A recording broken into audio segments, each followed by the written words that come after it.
Okay, hello and welcome to another episode of Hiring and Inspiring. Today's guest is Sarah-Jane Wyatt. Sarah is, well, I'd describe her maybe as a global marketeer. She's got experience working in the marketing industry across, I think, UK, Australia, and the US, where she now resides in New York.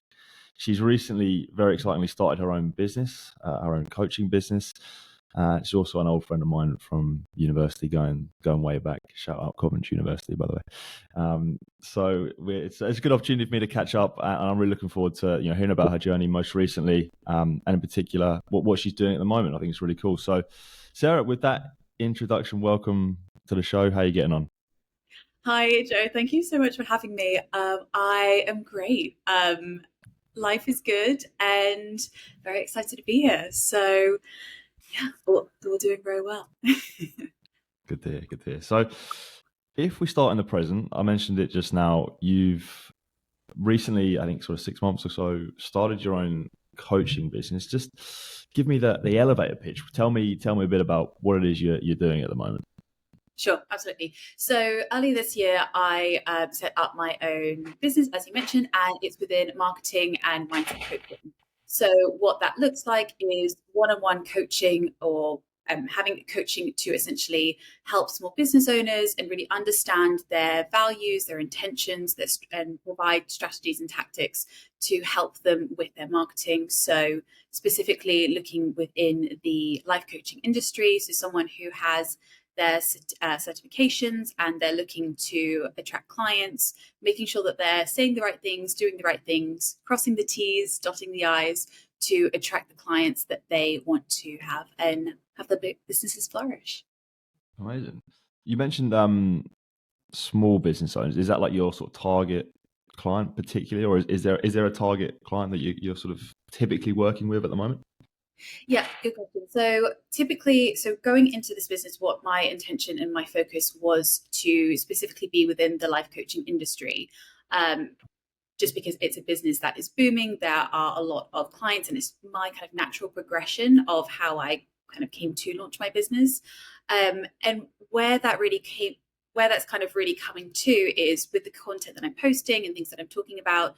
A lot of smaller business are all reaching out, and it's not just people within life coaching; it's coaching within different spheres, and actually, it's people with different businesses. And I still think the rules and the strategies and the tactics still apply. It's just in a Yeah. different facet.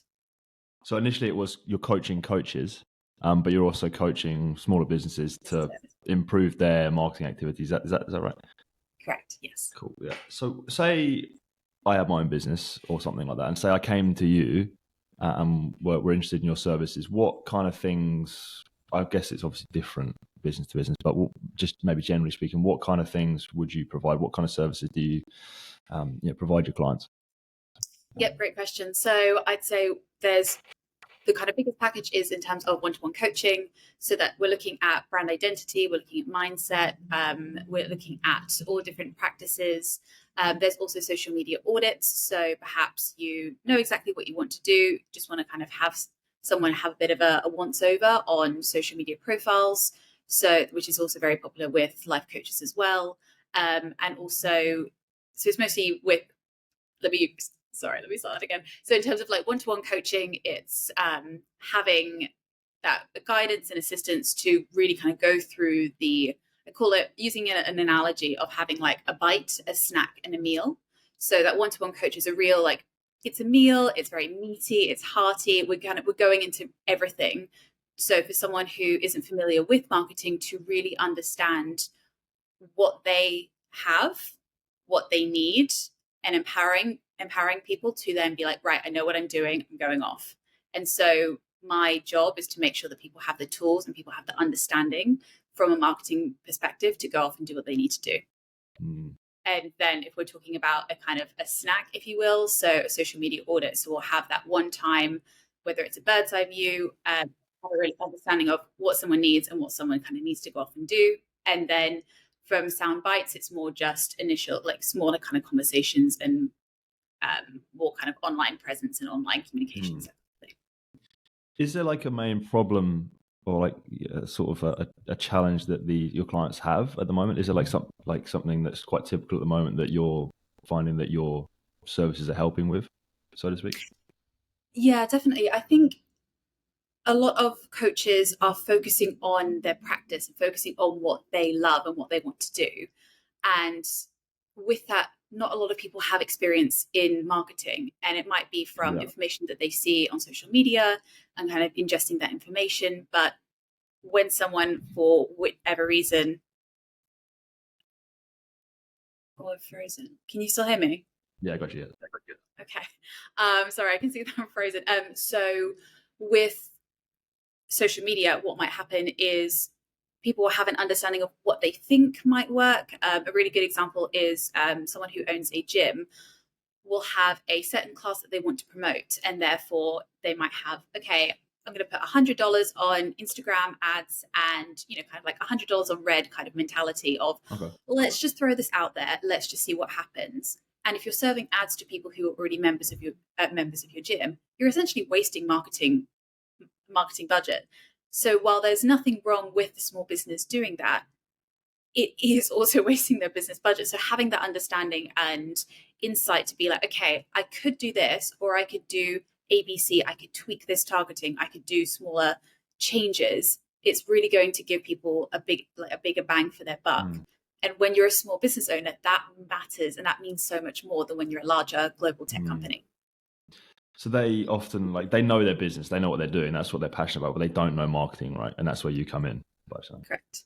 There's people who Nice. they love what they do, they know what they want to do, they just want to go and do it. They just need the clients, they just need the XYZ, and we work together to help get them what they need. Amazing. So it's been 6 months or so now since you've been doing it. Just sort of generally speaking, how's it all been going? Like, how have you found it since you launched since that new business? Good question. So it's been good. It's been really great to I've received a lot of support and a lot of interest. And I think where this journey really came from for me, it's all about creativity and authenticity. And for background, so I have a degree in marketing, postgraduate diploma, a decade of experience, as you mentioned earlier, across 3 different cities.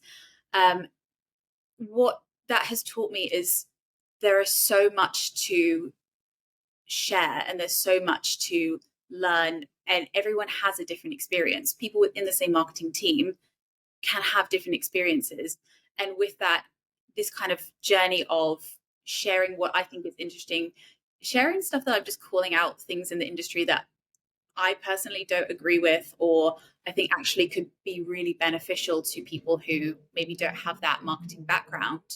And with that, it has attracted different people in situations that I wouldn't have anticipated kind of coming into it. So it's been good. It's been slower in the sense of I've really, rather than trying to go out and have as many clients as possible and make as much money, I'm really trying to focus on my craft and my voice and making sure that it stays creative and it stays authentic and true to who I am, rather than trying to come in, make a ton of money and bomb out.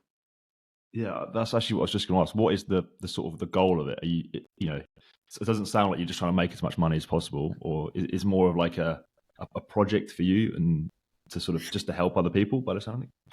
It's I would love for that to be the case. And I think taking a step back, so in terms of my career and certainly within the US, there have been a lot of global layoffs in tech. And actually, earlier this year, I was laid off. Prior to that, I had been wanting to set up a business for the longest time, and I had Okay. used my Olympic weightlifting. I had used, work schedules. I have developed an obsession with pickleball, and between all of those things, I just didn't have the time. And so now, having that time, I really took it as a sign from the universe. And in terms of the ambition to grow, this is something that I would love to continue. There's so many different things that I want to grow and build, and have this to be a full-time business. Looking at other people in the space, there's no limit. There are coaches that are making 6-7 figures per month. It's truly an industry that, yes, there's financial aspirations, but it's also to really help people and see the transformations from people coming to me wanting to start their own business to then seeing them flourish, or people going from X situation to Y outcome. And that's something that within my career, I've really enjoyed having these kind of two aspects of inspiring people and building communities, and also just like having things grow, having that like aha moment and teaching people these skills and building the communities.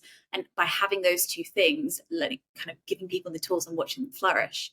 And whether that's doing that in corporate America, or whether that is corporate global, I should say, corporate global, but then doing that with a small business owner, I really just kind of want to see this through. And so in answer to your question, I think right now it's really important for me to stay authentic and to stay true. The clients will come. I have no doubt about that in my mind. But as long as I am happy with where I'm at in terms of the content and what's working, everything is going to flow through. I just know it. I don't know how else to describe it. It's just a feeling, and I'm really excited for where it's going to take me. And how have you found the transition from working your old sort of corporate job to now working for yourself, so to speak?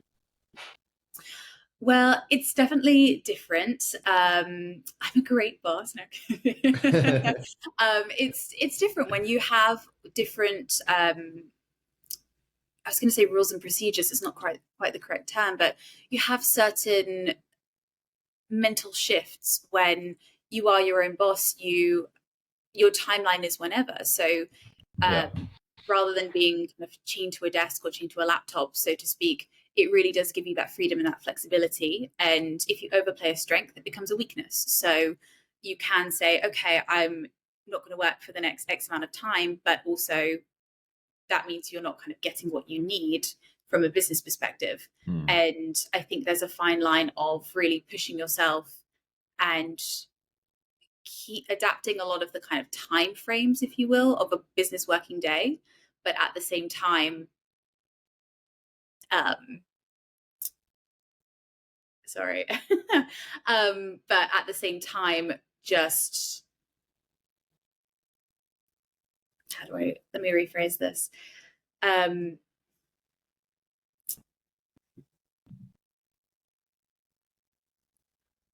think with corporate America, giving myself the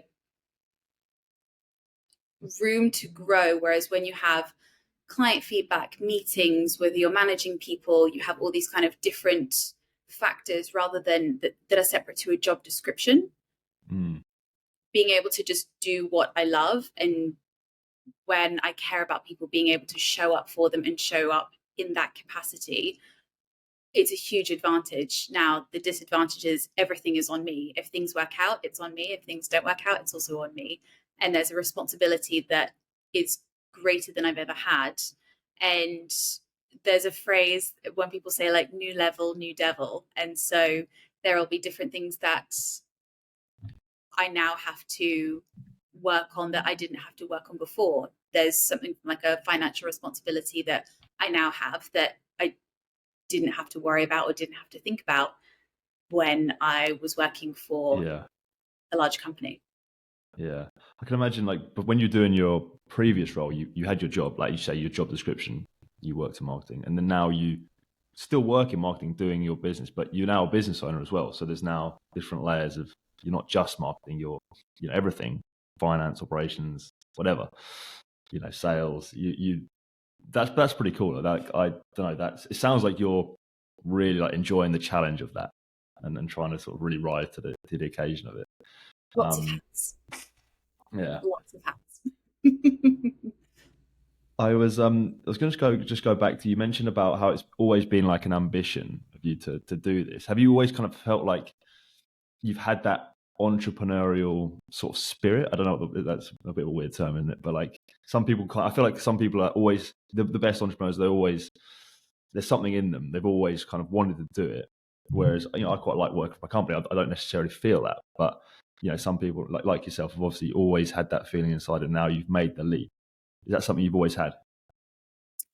Yes, and I think for context, I grew up with in a household where my dad owned his own company, and Okay. he had an idea, was stuck in a traffic jam, and was making um, games out of the license plates, the numbers and the letters, turned that into a board game, worked in the children's educational board game industry for 20 plus years, Oh and wow. sold the business and made a life for himself and for my family. And watching that and having that experience growing up, where it really does make a difference when things are going well and things aren't going well. And when you think about corporate America, and I use that corporate America just as a term, but in business, when people spend £10,000 or dollars, it's a bit of a drop in the ocean. But £10,000 to a small business and to a family, that's huge.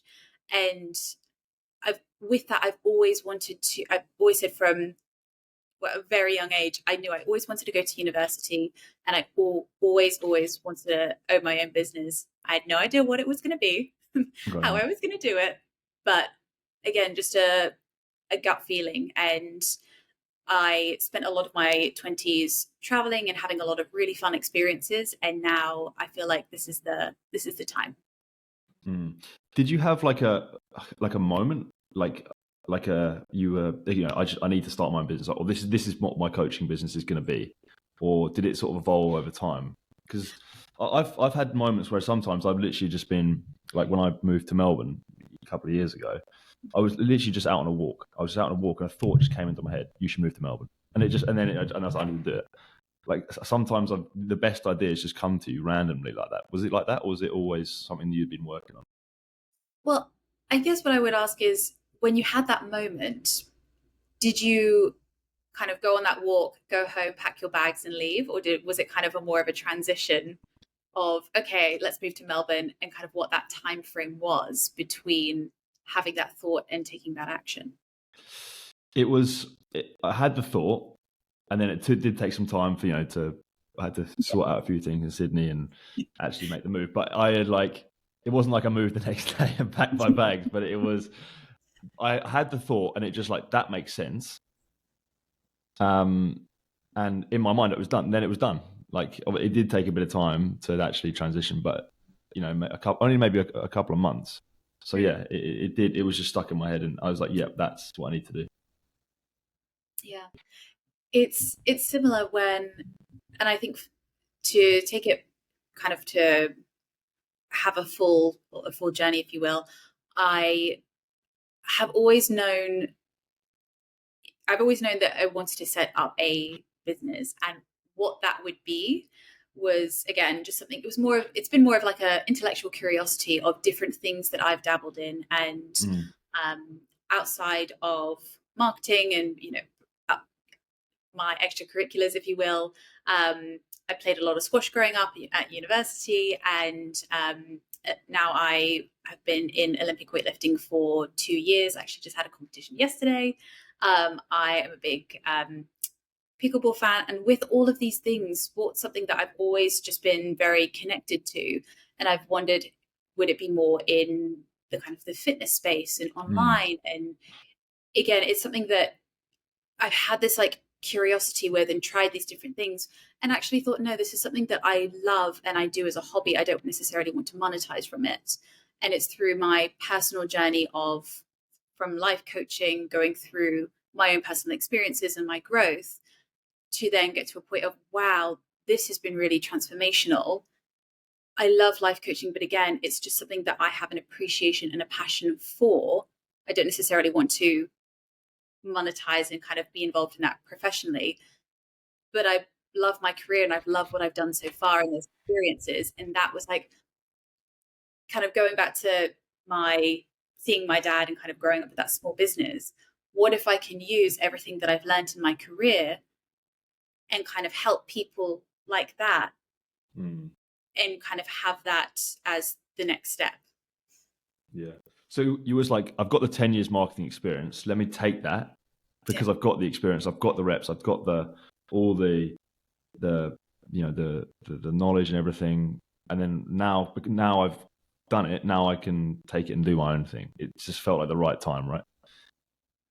Exactly. And with anything, it's more like never say never, but right now that's what really feels right. And like I said, I have the experience of working from Yeah. startups and doing door-to-door sales, and from a marketing perspective, having big budgets, working for some of the biggest corporate brands globally and a lot of household names. And so with that, having the experience of so many different businesses, teams, and really understanding, okay, this has worked because of this, X has worked because of Y, and now, okay, this is where I think a lot of the similar questions are being asked.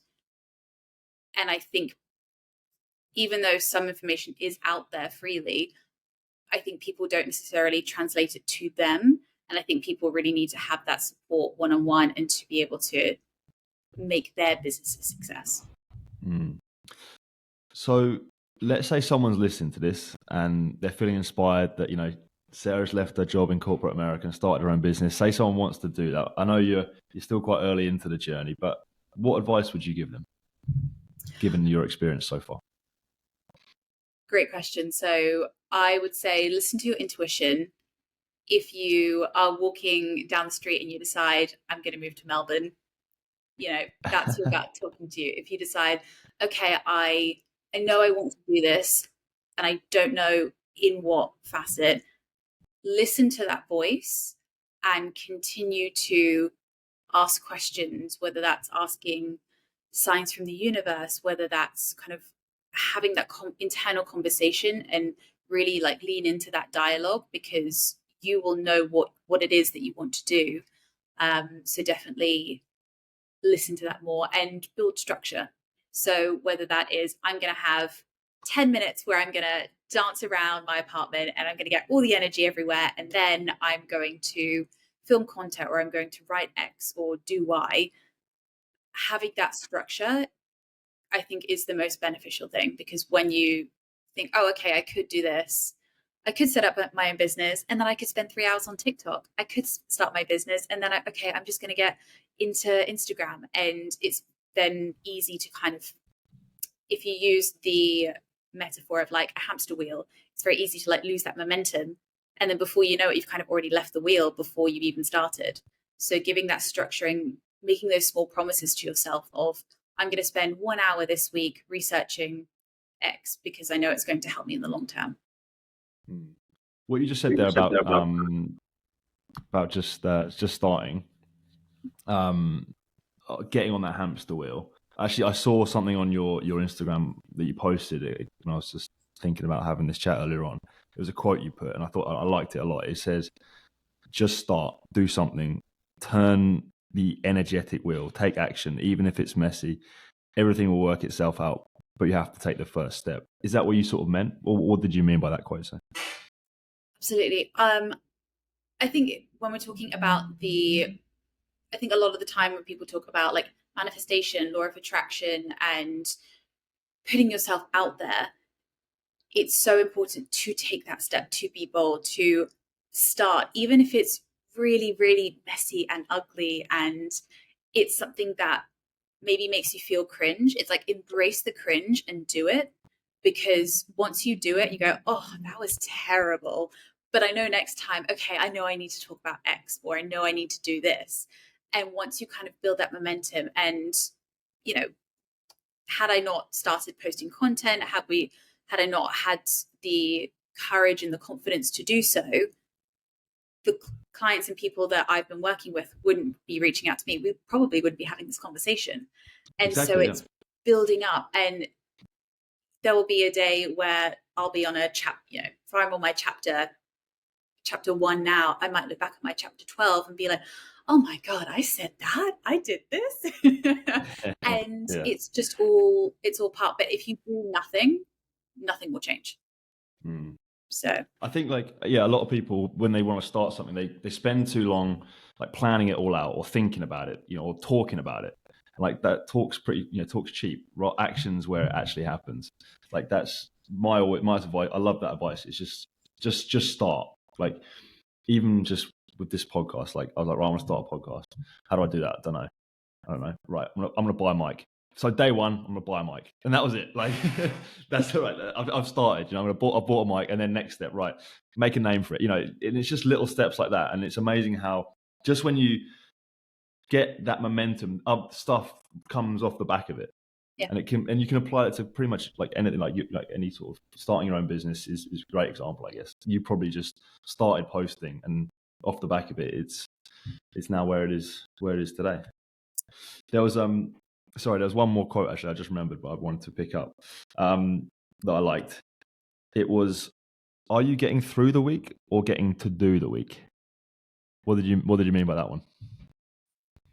I think a lot of content and a lot of conversations that are taking place are, we talk about Monday, and I remember being in an office and people used to say, what day is the worst day of the week? And most people would say it's like Tuesday afternoons. And then you see hump day, and it's people that are basically just like crawling to Friday.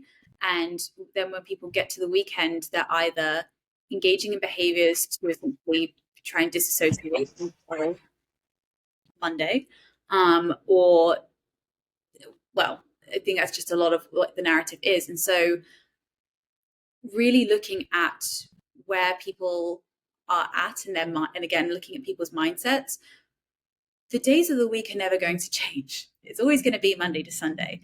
And so you can have an attitude of, okay, it's Tuesday afternoon. This is the suckiest day of the week or time of week. And then I have this meeting, and I have this. And you can say like, I'm just trying to get through the week. I'm just trying to get to the weekend. Or there's as my mom always says, like an attitude of gratitude, where it's like, okay, I'm awake, I'm healthy, I have a job, and yes, I have meetings. That means my day's going to fly. I get to practice, whatever I'm doing in my profession.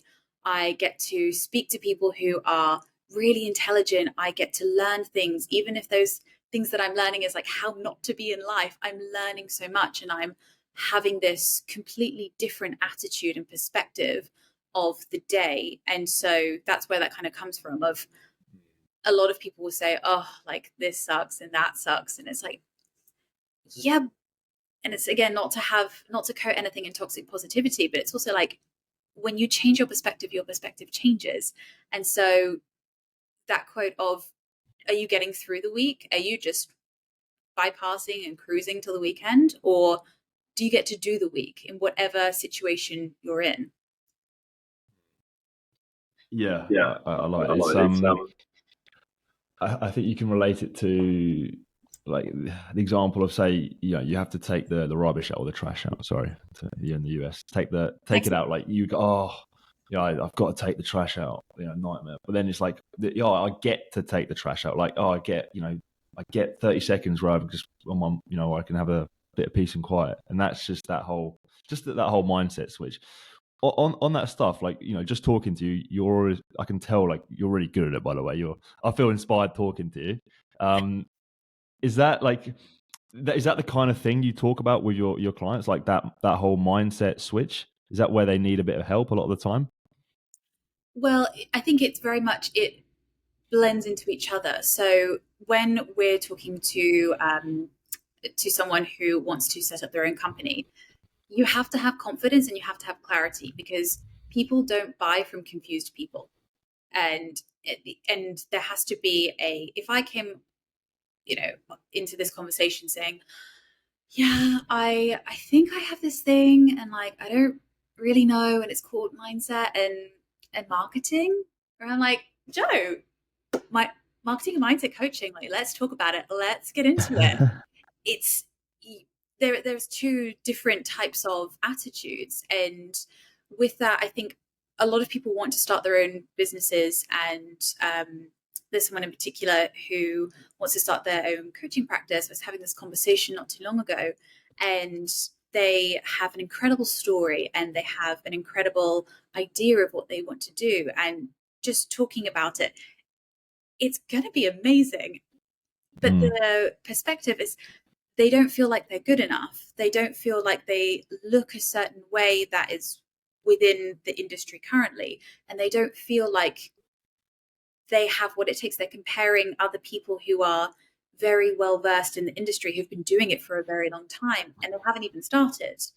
And so if you don't feel like you're good enough, and it's all about how you look after yourself, is how you kind of, how the outer world sees you. And I think it's really important, because you have to start internally before anything externally, I think, can take place. And so, so to answer your question, mindset plays a huge role.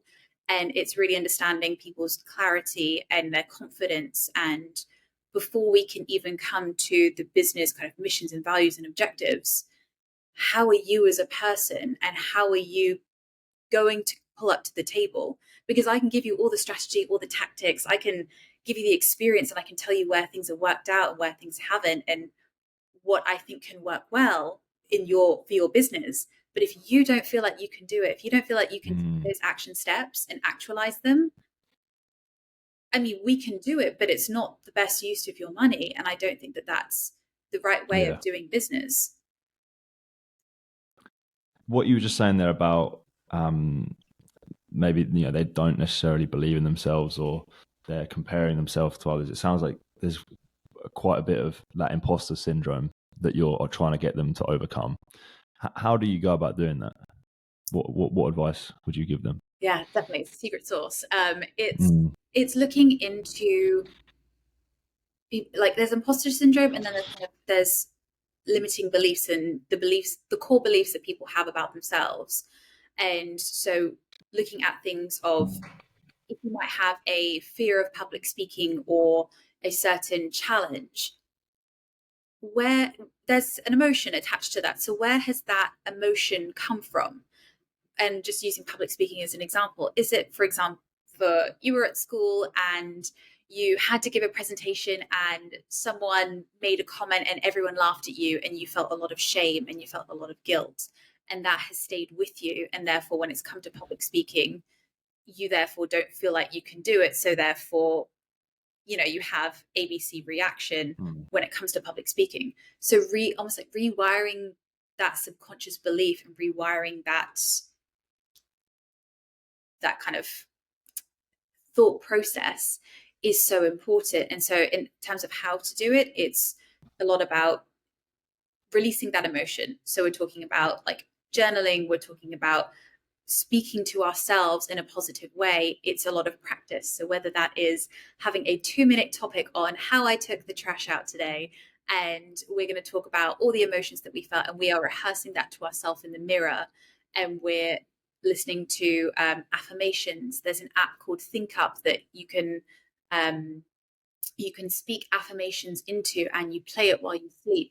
Because when you're in like a beta state, when you're asleep, your subconscious can take in everything you're saying, and because it's in the tone of your voice, because it is your voice, it's your subconscious is listening to these beliefs. And if you think that we operate, I believe it's either 5 or 10% in our conscious state, and 95 or 90% is in the subconscious state. So if we can rewire that, and again, take the action, so we have the kind of confirmation that we can do said public speaking, it's going to grow and overcome. There's no instant solution, but it is very much of, okay, what are the practices? What are the habits? What are the intentions? And are we doing that consistently? And are we keeping the promises to ourselves to do that consistently? And once we have that, once we build the confidence, it all develops.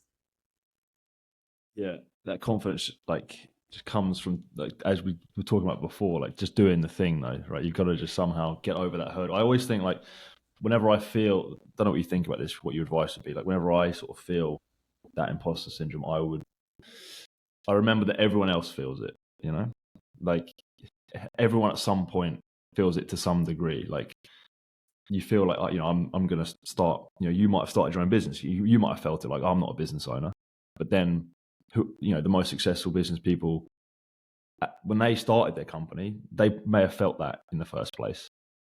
Now they are, because they proved it to themselves. Like, is that? Would you say it's good advice? Because I always just try and think, when I feel it, I just lean into it and go, everyone else is feeling the same. So it doesn't matter? It's a good question. I think if you're feeling scared and you're feeling challenged, it means that you care. And if you Yeah. care about something and you feel like, oh, I don't know if I can do this, but you know that it is the thing that you want, then it's like, okay, if I just get over this hurdle, I feel like if I have this imposter syndrome and I don't feel like I can do this, but I know I really want this, and I know I have the belief that I've go with this, but like I've had projects at school, I've project managed things at work, I have led marketing campaigns, I have been given core responsibilities, and I've shown up for myself as an adult. I have kept myself alive, I have kept myself fed and watered for a long period of time. I know how to look after things. I might not have known the first time of how to do it. I might have lived on chicken nuggets more than I care to admit to during university, but I survived and I'm here. And so as a business owner, yes, I'm feeling this imposter syndrome, but everything I've done so far, when I know I've had this responsibility, I've met, I've leveled up and I've met myself. And so this is just another example of, okay, I don't know how to do this because I've never done this before, but I'm going to get there. And we're just going to we'll lean into the fear. And like you said, everyone else has felt this fear before. We're not the first person to have ever felt imposter syndrome about starting a business. And you're like, okay, worst case, it's not the way we like it, and it doesn't go as planned. We'll figure it out. So you have that core belief of like, whatever happens in life, figure it out. Yeah, it's like when you're worried about something that's going to happen maybe in the future, like say, how's this business going to go? It's like, well, I always try and think like, well, when have I really let myself down in the past? Like I've got to this point, like when have I, I've managed to make it this far. What is it about the future that I suddenly can't handle? Like if I've made it this far, like I don't know, that's something that I always, try and think about. Things can pivot, and there's a saying that is, I mean, I can take no credit for this, but the phrase of rejection is redirection. And sometimes even if something goes terribly and, let's say in business, something goes absolutely wrong, goes absolutely Pete Tong, nothing can be, can't be salvaged. Okay, but like the world is still moving, I'm still breathing, life is going to be okay. Maybe it's just like, it's not meant to happen right now. Something else will come along, and like something else will kind of figure its way out. And I think certainly like since university, so much has changed in my life from where I thought I was going to be to where I am now. And it's just like, okay, rejection's redirection. The right thing will come. Truly. That kind of actually leads me on to what I was going to ask you next. Kind of that journey you've been on, like this to, the personal development, the mindset stuff, like this is a bit personal question to you, but like how has your sort of journey developed on that front? Like how did you get into this kind of thing and learn so much? So sorry, the question, how did I get into? Yeah, like your sort of, let's say, personal development journey. Like how would you describe it? Like how's it gone? Yeah, absolutely. So I've always believed in kind of like spirituality and energetics, and very much like what you put out, you get back. And if you think about the mindset of, when you have a really bad day and lots of things happen. So for example, you wake up late, you stub your toe, you spill your coffee, you're in a bad mood, you miss your train, so on and so forth. And on the flip side, when you have a really good day, you have a great day. So in terms of those like energetics and that you put out, you get in, something that I've always believed in. I during the pandemic was laid off, and laid off in America means made redundant in the UK, just to throw in that bilingual term. But in terms of being laid off, I had associated a lot of my self-worth with the job that I had. And so and it's interesting because it was around this time of learning about life coaching, and did I want to invest? And it was such a large amount of money and I didn't really know. And I was so busy with this job I couldn't possibly. And when I was laid off, I actually went in and said, okay, well, now I have the time. Like, let's do it, and I'll figure it out. And I read countless personal development books and so many kind of like webinars, TED Talks, just so much content, and really just decided, okay, I am in control of my life, just as I am in control of the food and the drinks and the nutrition that I put into my body. I get to control what I want for my life, and I don't want to feel that if I don't have a job, I don't have X, or I'm not good enough as a person because I don't have Y. And by working with a coach, I really built that self-worth, and I really reprogram my mind to be like, okay, well, things are going to happen, but as long as I love who I am as a person, things are going to come. People are either going to like it or they're not. And if they're not, I'm not for that person, and I wish them well. And if they are, if they like it and they want to come into my world, I can't wait to have them. I can't wait to hold space, and I can't wait to help them be empowered and do what they need to do.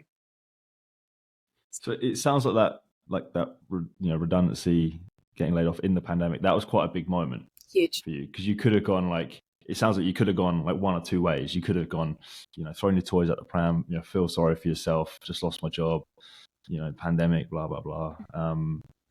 Sit around your house playing video games or whatever, or the other option was, what you did, kind of turn it into an opportunity, right? I've got time now. I've now got time to pursue other stuff, which, yeah, definitely, you've got to take some credit for. That's, a real, it sounds like a real, big moment, and you seized it, right?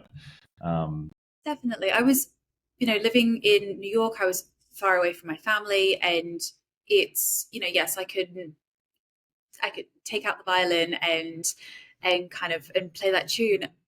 And while I do want to address that it is important to feel the feels and have that, rather than kind of slapping this kind of like positivity stamp on, like, yeah, it's fine. Yeah. There was a point where it wasn't fine, but once you kind of shed that emotion, you think, right, okay, now what? And I could have gone on a plane and hopped back home, but it wasn't the life that I wanted. And I kind of really sat with myself and thought, where do I want to be in 10 years' time? And okay, what are the things that I need to do to get there? And so then when I was laid off earlier this year, there wasn't really that kind of woe is me, because the self-worth and who I am was already developed and was already there. Yeah. But I thought, okay, like, the company was absolutely fantastic. I learned so much, and now I get the gift of time again. So like, I was kind of like, cool, what am I going to do this time? So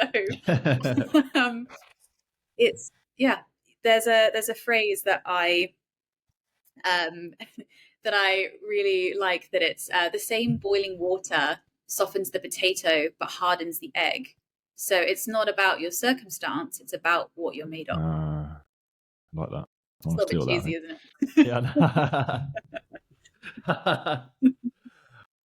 So I was gonna ask, we met, we were at university 10 years ago, roughly. How, and you said, I think you said something about your life hasn't quite played out how you would expect it, or maybe as you would have planned. Like, how, if you think back to 10 years ago, how were you sort of thinking your life would play out, say through your 20s? And is it kind of what you expected, and how it is right now? So I can honestly say it's completely different to how I anticipated it. Okay. So when we were graduating, at the time, I wanted to do the an Adidas graduate program, being sporty, wanted to naturally lean that way. And I got to one of the, I think it was the final four, and didn't get the role. And I was devastated. I had a long-term partner who I thought I wanted to kind of spend the rest of my life with. And had that come to fruition, I wouldn't have probably traveled the way that I did. I wouldn't have, once I went backpacking for 6 months, had I not done that, I wouldn't have then moved to Sydney, Australia. Had I not lived there for a year, I wouldn't have then moved to New York, and had I not moved to New York, I wouldn't have had any of the experiences that I have had. So my life is completely different in the best way, because when we're at university, I mean, we were taught for 4 years that QR codes were so unimportant in marketing. And I remember that was a big thing that, Right. they weren't great. And, we're taught that grades are so important, and sure they are, but so many other skills are so much more important than what you score on a test. And I think that my life was revolving around grades, and you know and certain people, where now it's just there's so many other life experiences that, again, like I would not have had. And I'm so grateful that I didn't get what I thought I wanted. Interesting, yeah, because it sounds like you were kind of on a pathway. You're doing what you're supposed to do. Went to school, went to university, had a long-term partner. Like, going into the graduate program, that was what you're meant to do, kind of thing. Yeah. And then you were just like, actually, no, screw that up. Well, not screw that up, like, it didn't happen. And then, but then the cool thing is, like, I don't know, when you sort of get into your 20s, you realize that you can then, I don't know, you start making it up as you go along a little bit. Yeah. You get to make the rules. Yeah. And no one knows what they're doing, literally. And Yeah. you look around thinking that everyone knows and no one does. And again, it kind of comes into this theme of, what do you want to experience? And I do want to just go back and say, there's nothing wrong with had what I thought I wanted played out. There's absolutely nothing wrong with that. There is no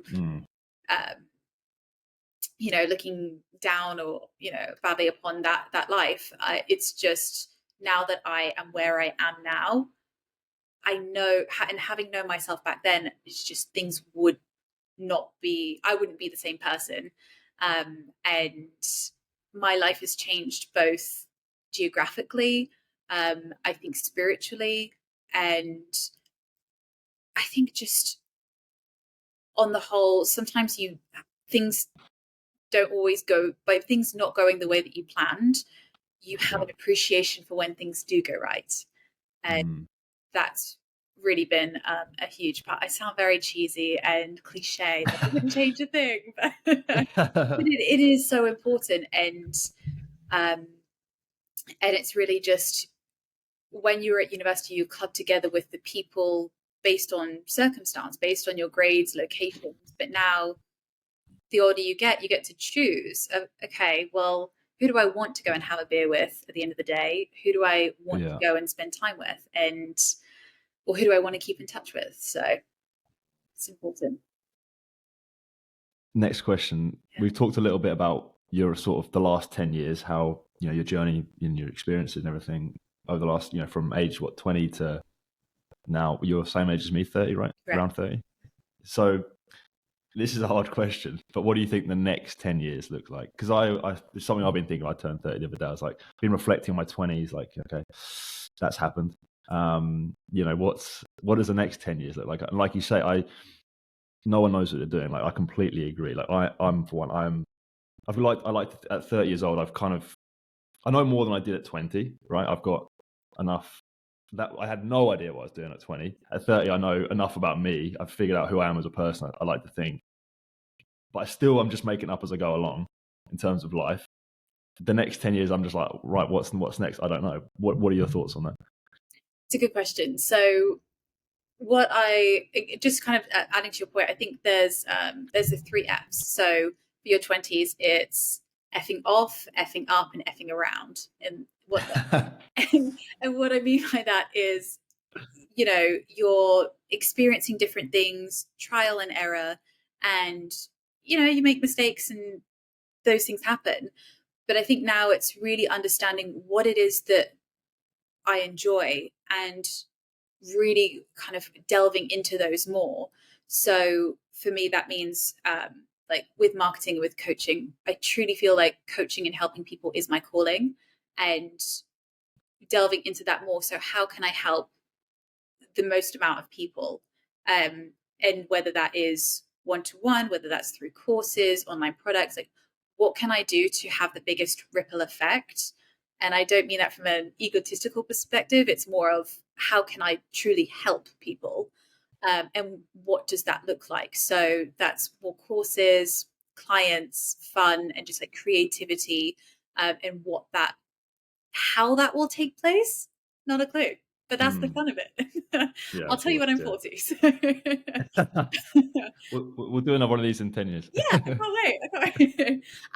And the other thing I think in terms of what the future looks like for me is working more with and having more of an understanding of the subconscious mind. And I love the brain, and I love how the brain works is such a fascinating thing.